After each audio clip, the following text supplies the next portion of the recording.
Hello, everybody. Today is September 20th, 2024, and the scale today said 224.8. So that means I finally met my first goal of getting down to 225. I should probably have this number written down somewhere, but I started in the 230s. So to be down to 225 is, is a good start. It took me a while to get here, so it's kind of amusing. If you don't laugh, you'll cry, kind of thing. But as far as what my next goal is going to be, I was kind of thinking like keep it 5-pound increments and go for 220. But I think that probably, since I'm now, 225, under 225, and my first goal was in the 220s, I was wondering if maybe I should make my next goal like in the 210s. So like that next goal would be 219, I guess. So yeah, it'll be one of those two. I'll probably make it for 219, but I'll probably celebrate when I get to 220 anyway. So what I wanted to talk about today is sugar. I forgot to mention in my last video when I was talking about my current protocol, I forgot to mention a very big thing. And you could tell that it was like knocking around in my head and I was struggling to remember what was that other thing. And I don't know, maybe there's just part of my mind that doesn't want to acknowledge that this is a current goal of mine. But I am currently trying to cut back on sugar. That's probably like a no-brainer, like a no-duh type thing to anybody who is also on a health journey or a weight loss journey, or who knows anything at all about how what we eat matters. But I'm just going to be totally honest. I have a love-hate relationship with sugar. I have for a long time.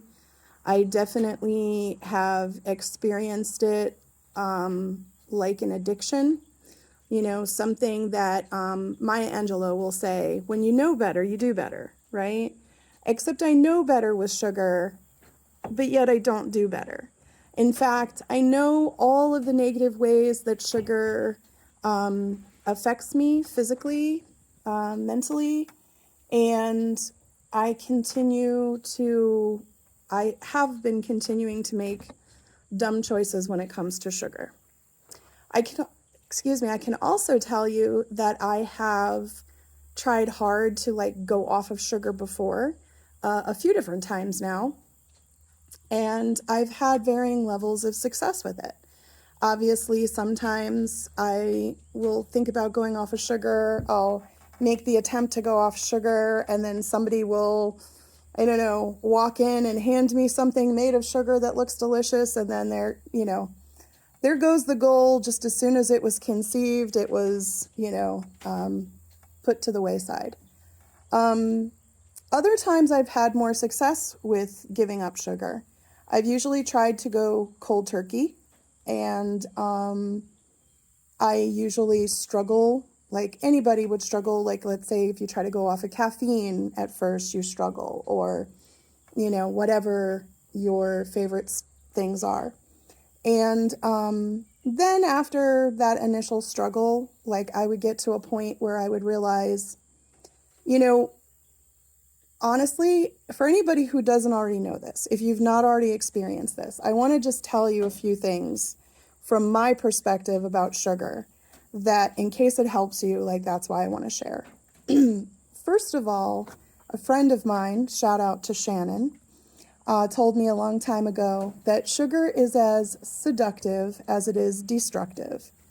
And I think we, as a culture, tend to focus on the seductive qualities of sugar because it's just so darn enjoyable. But it's destructive because of, look at all the problems that we have in our culture with people that are overweight and unhealthy, having diabetes, all these things. So clearly, sugar takes some tolls on us. I have also heard some people suggest, and I don't know where the science is on this yet, but there's definitely whole schools of thought that believe that, you know, sugar-loving microbes can take over our gut biome, such that the more sugar we eat, the more we feed the sugar bugs. And the more we feed the sugar bugs, the more sugar bugs will grow. And then the more sugar bugs we have going on in our digestive system, the more we'll crave sugar. So again, I'm not sure where the science is on that, but I do promise you that from my experience, that the more sugar I eat, the more sugar I tend to want. And the less sugar I eat, the less sugar I tend to crave. Like, I'm at this point now where my current protocol, the part that I forgot to include in the last video, is that I am trying to not go cold turkey off of sugar this time, but I'm trying to cut it back to, I had initially said that I wanted to do like half the days of the month. So averaging out, we'd say like 15 days is half the month. So I gave myself a bit of a buffer, and I said, okay, let's round it to 16. 16 divided by 4 weeks in a month makes it like 4 days a week. I could theoretically have sugar, and that would still make me having sugar only about half of the month. Whereas before, I was probably having sugar, some type of sugar, almost every day. And so I had initially said that, yeah, let me cut it back to just half the days of the month, and that would look like 4 times a week. Except that I came up with this plan a couple of weeks into the month, and I had already sort of gone off the rails at the beginning of the month. Like, I knew I had a lot of sugar. I couldn't remember for sure if I had sugar every single day of the first week of this month, but it was probably nearly every single day. So I decided that I would be conservative, and instead of having sugar 4 times a week, I would go ahead and agree to have sugar twice a week. So that is my current protocol, is that I allow myself to have some kind of sugar, if I want, twice a week. It's not a for sure thing. Like, I don't have to have sugar if for some reason I don't want it. I could just skip it. But for right now, I'm allowing myself twice a week. And since I instituted this decision a couple of weeks ago, I've been really good about sticking to that agreement with myself. So I'm not at the point yet where it's time to have sugar and I'm just like, I don't want any sugar. Like, I still, tonight is going to be one of my sugar days, and tomorrow. And so there's definitely some thoughts in my head about what things I might want to have with sugar or not. And so I'm definitely planning to have sugar. I'm not at the point where I'm free of all desire to have sugar. But what I can tell you is that for 2 weeks now, so 5 days the previous week and 5 days this week, I have gone completely sugar-free, meaning no sugar, no added sugar, no desserts, no snacks. I haven't been snacking anyway because part of my protocol is to stick to 2 meals a day, which I've been really good about sticking to that, and fasting the rest of the time. And so I've not been snacking anyway, but even like any beverages I'm drinking, any food that we're having with the meal, I haven't been having any sugar. Now, to be 100% disclosure, I have been having fruit, and I don't think that fruit in general is a bad thing for healthy people. And I don't think fruit is even a bad thing in general for people who have some issues that I have, like obesity, for example. fruit is a heck of a lot better of a choice than, like, say, a Snickers bar or, other processed sugars, in my book. Again, I'm not a doctor, I'm not a scientist, and I have clearly not yet met my own health and weight loss goals. So, consider that with everything I say. But in my opinion, so far from what I've studied and experimented on myself, I don't think sugar is a huge problem. But I do think that when somebody is as obese as I am and has fatty liver like I do, I was learning in one of the books I'm reading that any of the cells in the body can process glucose, blood glucose, but only the cells in the liver can handle fructose, and fructose is the type of sugar that comes from fruit. So if I'm already having a fatty liver and obesity, I feel like maybe I could even sort of give my body a break from eating a whole lot of fruit. But that's not my current goal. I'm allowing myself fruit right now because I'm using fruit as a stepping stone to keeping myself honest with staying away from processed sugar through the week. So for example, these couple of weeks where I've been staying away from processed sugar, my meals don't contain sugar, my beverages don't contain sugar, I'm not having any snacks of any kind.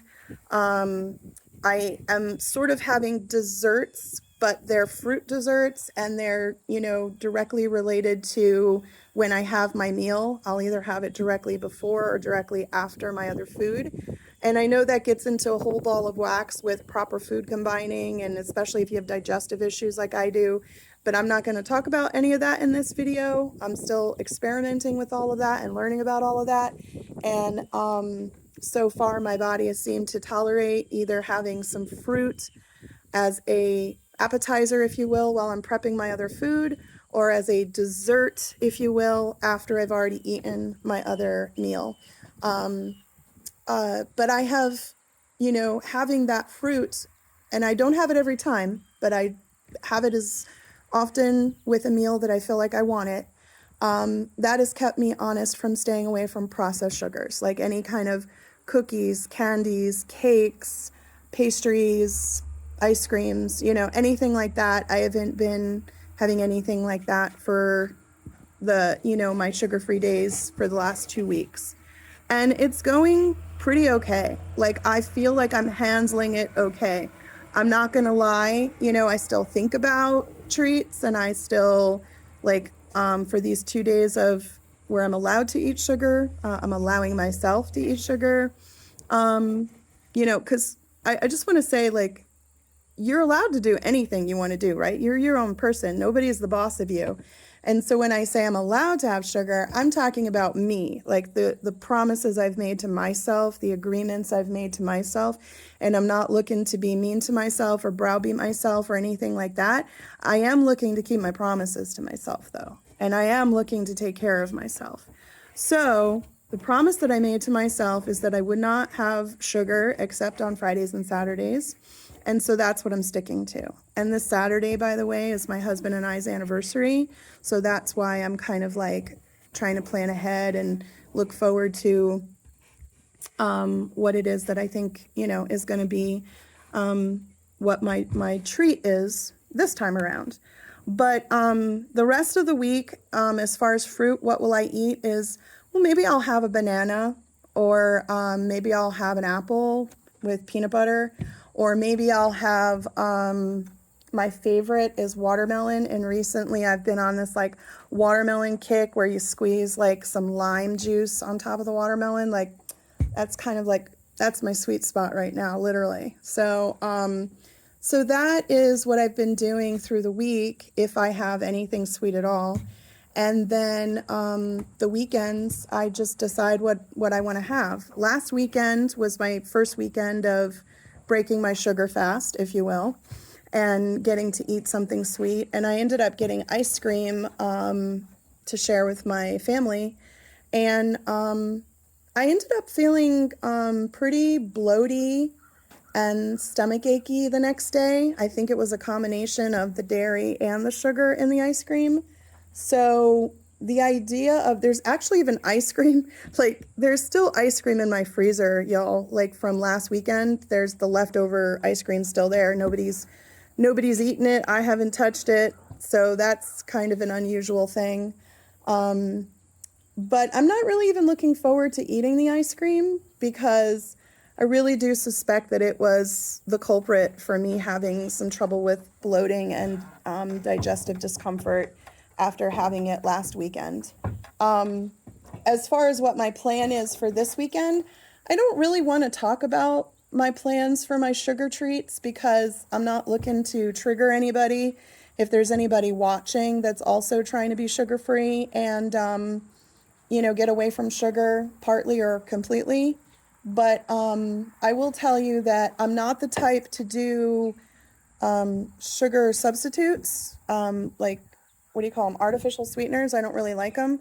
Like, I'm maybe okay with stevia a little bit sometimes, but I haven't really had it in a long time, and I'm not really, like, in love with it. And so, I don't know, like, let's say I'm going to have a cup of tea or a cup of, I don't drink coffee, but I drink a non-caffeinated coffee substitute called Dandy Blend, which I highly recommend if anybody is interested in checking that out. It's called Dandy Blend, and it's made from a blend of like chicory and dandelion and some stuff like that. It's sold in the health food stores or online, and I'm not sponsored or anything, but Dandy Blend, if you happen to be watching my video, I definitely love your product, and that would definitely be a sponsorship that I would accept. But so when I drink my Dandy Blend or tea, like, I don't add anything to it. I don't add any sweeteners. I wouldn't add stevia, so I just drink them plain. But there have been times before where we've tried to make something sort of sweet and added stevia to kind of give it a bit of a sweetness to it. And like I can tolerate that okay sometimes, but when I talk about doing the sugar-free stuff, I'm definitely not talking about like, artificial sweetener sugar-free stuff. So I'm not going to talk about what my specific thoughts are on this treat, but I am going to tell you that my current protocol is that I'm allowing myself 2 times a week right now on Fridays and Saturdays to have some sugar. And it's not an all day long binge out on sugar thing. It's usually just selecting something or other to have one day or the other, or both. And with it being my anniversary this weekend, I'm especially looking forward to maybe we'll have a nice dinner somewhere where I can get a nice gluten-free dessert. Yeah, so, and as far as to wrap up this conversation on sugar and why I'm trying to give up sugar and all that, I do want to say that, again, my experience living in this body and this mind is that I feel like it almost feels like I thought for the longest time I had a food addiction, like, like that was a thing. But then I started to realize it, and when I started to narrow it down, I wasn't really addicted to food. It wasn't like I couldn't get enough carrots or something. I was more so addicted to like processed junk, which once I started weaning off of that and cutting that out, like I was able to get free of that. And now I don't even think about it anymore. I don't miss it. I don't care about it. Like I would be fine if somebody said to me, Rochelle, you will never have another drive-through again, or you will never have another processed whatever again. I would be fine with that. Like I can't think of a single thing that I would miss. But when I thought about it further, I thought about how a lot of my food addictions, really even the processed ones, like it really kind of revolved around a lot of sugar. And so that's when I started to kind of think of it more as like I felt addicted to sugar. And why would I call it an addiction, right? Like, could I just say that I really like sugar, that sugar's really delicious, and, I don't know, just am a big sugar tooth in that way, sweet tooth? I mean, it felt like an addiction to me. Like I was doing things with it that people would do with any of their other addictions. I was lying about it. I was hiding it. I was like, sneaking it. I had a secret stash, where nobody else would find my stuff and eat it. Because in my house, people don't respect like food boundaries, like if you have something good in the house, somebody's going to find it and eat it. So I would like stash stuff in places. I felt like I couldn't control the urges. Like if every time I went to the grocery store, I had to get something, some treat. Every time I went to a restaurant, I had to get a treat. It felt bigger than me. It felt like I knew better and I knew all the reasons why I shouldn't be eating so much sugar, which I'll talk about in a second. But I was doing it anyway. And I would get so mad at myself. I would get so defeated feeling. I really felt like sugar's bitch, basically. I felt like it had this addictive hold on me. And like the only way I could be free of it is to quit it cold turkey and never look back, somehow magically. But times that I tried to do that, the cold turkey stuff, so here were the problems with that. First of all, the sugar is ubiquitous. It's everywhere in our culture. Like, it's on every corner, it's in every store, it's almost in every ingredient. Like table salt, if you look at the ingredient list for table salt, dextrose is one of the ingredients. That's sugar, they put sugar in the table salt. They put sugar in canned vegetables. There's just sugar so many places you wouldn't even expect to see it. And so that's really hard. And what's also really hard is that people in your life who care about you and they love you, they want to celebrate with sugar. They want to show their love and affection and care with sugar. They want to bake you a cake for your birthday or some Christmas cookies at the holidays, or, share some of, whatever their favorite treats are, and they want to share some with you. And, you gotta love the love and the consideration and the appreciation, but man, is it hard when you're trying to stay away from sugar and then sugar is like everywhere all the time. I have heard people say it's harder to give up sugar than it is to give up other things like drugs and stuff. And I mean, I don't know what the science is on that. But what I can tell you is it definitely feels like it's harder to give up sugar because it's not like you have alcohol on every corner. It's not like you have alcohol in every store or every restaurant. It's not like people are always trying to give you alcohol, for every holiday of the year. So if you have trouble with alcohol and you're trying to stay clean from alcohol, like it's almost easier to stay clean from alcohol than it is to stay clean from sugar in that way. So I would definitely attest to that. And one of the big problems that I had with trying to go cold turkey off of sugar is that I think what it is I've come to realize over the years that I don't even necessarily think it's like the sugar we're addicted to, although I am starting to think that there might be some truth to that, like sugar-loving gut bugs in your gut kind of theory. And along the lines of the sugar-loving gut bugs, I've also read about where it's not even the sugar that you put in that feeds them that's the problem. It's basically like the waste products they excrete and how terrible like that is on your gut environment, like how basically toxic it is. And so who knows, maybe me being such a sweet tooth, such a sugar addict or sugar lover or whatever all these years is part and parcel of what's helped contribute to the destruction of my gut. I don't know.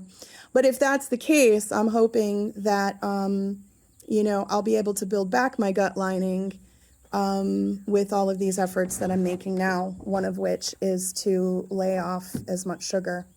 But the other thing that I was going to say is that I started to really connect the fact that coming off of sugar, like when I would try to go cold turkey and stuff a few different times, I would get markedly, I'm trying to think of the words, like I would get remarkably emotionally upset. I wouldn't say my anxieties increase. I would say my depression tendencies increase. And I'm in my 50s, and in the vast majority of my 40s and 50s, really starting in my 30s, I've been struggling mostly with anxiety. off and on, and sometimes really bad, and sometimes not so much. And I've learned a lot dealing with anxiety, diagnosed with anxiety since my 30s. I've learned a lot over these last 20 years. So I think, most of the time I manage my anxiety pretty well. And I know certain things that are really bad triggers for my anxiety, like caffeine for sure. Well, I would notice that the more sugar I would eat, the more I would also have increased issues with my anxiety. So I think sugar consumption definitely plays a role in some of my anxious episodes, but more so when I was younger, like maybe early 30s down to teens, teens and 20s and stuff. I struggled maybe more with depression, I would say. I don't think it was ever really diagnosed. Maybe it's just sort of a common thing for that age bracket of people. In any case, when I went off of sugar, anytime in recent years when I tried to go off of sugar, oh my goodness, what I absolutely feel like I was suddenly overcome with very strong, deep struggles with, depressive symptoms. And so that was kind of scary. And then again, doing some reading, doing some studying, I've learned that the sugar, the way it hits, I mean, it's not the only thing that does this. Other things do too, probably like alcohol and drugs. I'm, no expert. But sugar is definitely one of those ones that hits a certain area of your brain and it kind of lights it up. And sorry, somebody went by. So it lights up that part of your brain. And then, when you don't have the sugar anymore, I guess it's possible your brain chemicals could be suffering. At least that's from what I understand from what I've been reading. And definitely I would say that's what it feels like in my experience, in my body and my emotions. So I wasn't really looking forward to going cold turkey off of sugar again. And, I was being pretty sugar-free the earlier part of this year when I first got my diagnosis in December. I kind of got like scared straight and, was doing really, really well until about May. And then I had some upsetting news in May that made me feel like, I don't know, all my efforts were pointless, which was incorrect, by the way, but that's how it felt like at the minute. So I started kind of getting back into eating some sugar as I was experimenting with gluten-free treats. Yeah, gluten-free treats. They had sugar. So I kind of got back into eating sugar at that time, kind of like around May or June. And I've been feeling the negatives of it since. And that will probably, I think, be the last thing I talk about because this video is getting pretty long. But so the reasons why I don't want to eat sugar as much anymore is because, for one thing, I have a history of diabetes in my family. And with me being obese and getting older, I'm kind of like really running the risk to develop diabetes, which I do not want to have. The people in my family that do have diabetes are really struggling because of it, and they're having a lot of secondary and tertiary issues coming up because of it. So I see that happening to them, and I just really want to try to save myself, spare myself from any of that if possible. I do already have high insulin in my blood, which seems like the opposite of high glucose high blood sugar, but it's actually very related. In fact, people who tend to be have a lot of bouts of hypoglycemia when they're younger, or a lot of bouts of high insulin or whatever, they tend to have a higher chance of becoming diabetic later, from what I understand. And I definitely have had my blood insulin measured a few different times. One time was as recent as my last annual physical before this year, and I had an elevated blood insulin. So I've been trying to read about that and learn about that and figure out why is that happening, and what, And let me just tell you what, guys, I'm probably going to have to do a whole other video just on this topic, because when I'm learning about this, like, I want to go back to my books and take some notes so that when I talk, I'm not just like talking off the top of my head here. I want to be able to like read from my notes to make sure I'm giving you the right information about what I'm reading. Like, it's all tied together. Like, all of it's tied together. Like, why I'm obese, why I have trouble losing weight, why I have high insulin in my blood, why I have high cortisol, which, contributes to anxiety, why I have a lot of sugar cravings. Like, it's all connected. And the good news is that it is reversible, it is preventable, and if you don't prevent it, it's reversible. And if you're already struggling with a lot of these things, it's essentially curable. So, according to the stuff that I'm reading, and it all starts with getting the heck away from eating as much refined sugar. And probably the ideal thing really would be for me to just stay away from sugar altogether, at least until I get, my blood insulin under control and my obesity, solved. But I'm kind of going to try baby stepping my way there this time with just kind of cutting back and weaning down. And I'm sort of doing this as an experiment just to see like how this goes. There is a friend I know who very strongly believes that sugar is not an addiction. She believes that sugar, you can quit anytime you want. And because you can quit anytime you want proves that it's not an addiction. And she sort of suggested that I try, instead of like completely restricting or abstaining from sugar, she suggested that I try to take my power back, which I did love that idea. This is a shout out to Sherry, by the way, if you happen to be watching. I love the idea of taking my power back from sugar.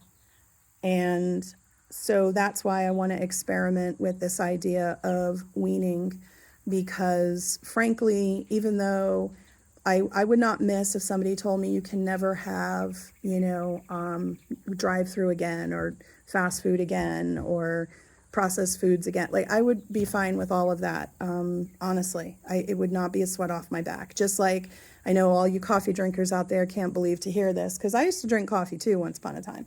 But I would be fine to never drink coffee again. I've already not drank coffee in forever. It feels like decades. So yeah, I'm okay with never having coffee again. But the thought of like never having a creme brulee again, that was cutting deep, that whole thought. And who knows, maybe I'll get past that too at some point. But for right now, I am going to continue this experiment with weaning down on sugar, having sugar when I say so, not letting sugar dictate my binges or take my power from me. Instead, I decide ahead of time. I have a plan for when I'm going to have sugar and what that sugar is going to be. And I just steer clear of it the rest of the time. And you know what? Even if I do that, I think it will still lower my insulin levels over time, which I think will cut my cravings over time, which will cut my weight over time, which will increase my resilience against my sugar addiction or cravings or whatever you want to call it. So thanks for listening, and I hope you have a beautiful day, and I wish you good health.